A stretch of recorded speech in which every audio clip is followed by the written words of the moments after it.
3 rings, Super Bowl with the Patriots, Browns, Jets as well. He's joining me live via the Cowherd Global Satellite Network. My buddy Eric Mangini, Fox Sports NFL analyst. All right, Buccaneers, they got Tommy a new toy. Now it's Leonard Fournette. Your initial reaction to that? I like the Fournette pickup. Obviously, Jacksonville's getting rid of everybody. I like the pickup a lot. The idea of what Tampa being the most explosive offense, I'm not sure about that. I've got to see how much they let Tom run what he's been comfortable with for years and years, and how much is going to be a new system. And you know, I had Brett Favre, and one of my thoughts with bringing him in is let Brett Favre be Brett Favre, so that you can get the most effective player you at that position possible. I think if you start changing a lot of stuff, which it sounds like, you know, Tom's had to adjust quite a bit, don't know if you're going to see the same guy, especially early on. By the way, Belichick and Cam, I mean, I swear to God, Belichick's praised him more in the first 3 weeks than he did Brady the last 8 years. What do you make with all the kumbaya and all the rosy comments so far between Cam and Belichick? I wouldn't put too much stock in Belichick praise. I mean, Belichick praises every opponent over the top. I don't think it's a negative thing that he's giving him love, but it's you know, usually Bill has a rationale for everything he does, especially when it's things that are traditionally not in his wheelhouse, things that he doesn't normally do. I'm surprised, though. I'm surprised that he was named a captain. I was questioning whether or not he'd even make the team, more or less start, just based off of personalities. So I'm surprised is probably an understatement as to where things are now. So give me a couple of dark horse teams that you think are just simply better than what you're reading or what you're hearing. Give me a couple of dark horse teams to you. I like Atlanta, and Atlanta had a struggle at the start of last season, but got things figured out in the latter part of the season. They've been quiet. There aren't a lot of expectations for them. And I might be a bigger fan of Matt Ryan's than most people are. That'd be one for me in the NFC. And I like Las Vegas for similar reasons. I think Carr had a big year not too long ago. Everybody seems to forget about that with Carr. And I like the way that they drafted, the type of guys that they drafted, the character of the guys that they've drafted. There's a toughness to them. There's a nastiness to those type of guys. And those guys are going to start adding up. And they weren't that far off last year. Yeah. I want to ask you about, you know, I feel like Ryan Pace, the general manager of the Bears, is going to start Trubisky in the first 3 weeks against the Giants and Detroit and, you know, teams he thinks without great defenses.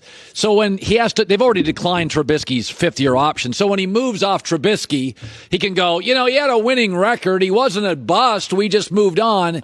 I mean, to me, I think they're just playing this thing out. It's like, do you really think Mitch is the guy? Why'd you bring Foles in and pay him a ton of money? What do you make of what's going on naming Trubisky the starter? Yeah, this is one of those situations where it's just going from bad to worse. You don't pick up the fifth-year option. You obviously don't have a ton of faith in Trubisky, and you go in and get someone that you think you're going to bring in and is going to start and going to be an upgrade, and you've got to give away draft capital to do it. You've got to make a significant financial commitment to do it, and then he can't win the job. So now you have all the uncomfortableness of bring in someone that everybody in the world knew you wanted to be the starter, and he can't beat out the guy that's there. And that doesn't necessarily mean that Trubisky's made some great strides this offseason. It's hard to think any players made great strides this offseason with the way that it's been structured. And there they are. They're stuck with two guys that you know, the whole not just this coaching staff and the organization, but the whole team knows there's no enthusiasm for. Yeah. So, Tua's not going to start the season. Is it first of all, your thoughts on that? And secondly, can you learn anything not playing? Okay. I would say you definitely can learn things not playing. Okay. And there is the amount of pressure that rookies are under when they come in in the sense of there's high expectations for them to perform. But we all know, Colin, when you start a new job, there's this learning curve that's inherent in it. And it's not just, the new coaches, the new playbook, the new environment, but it's trying to get used to where you're living. It's all the things that happen during the course of normal life that makes it hard to really focus on just what you're there for, which is football. And it's hard to do. So being able to not have the pressure of starting, to be able to sit in the quarterback room, to go through game planning, to see someone else both succeed and fail. If you're paying attention, there's a lot that you can take away from that.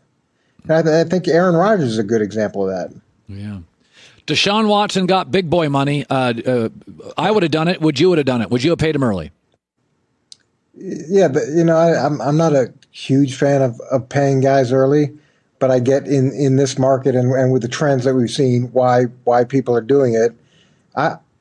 Deshaun's a guy that can make something happen. Deshaun's a guy that when everything else breaks down, he's able to create some things, and that distinguishes him from some other quarterbacks. He's unique in that way.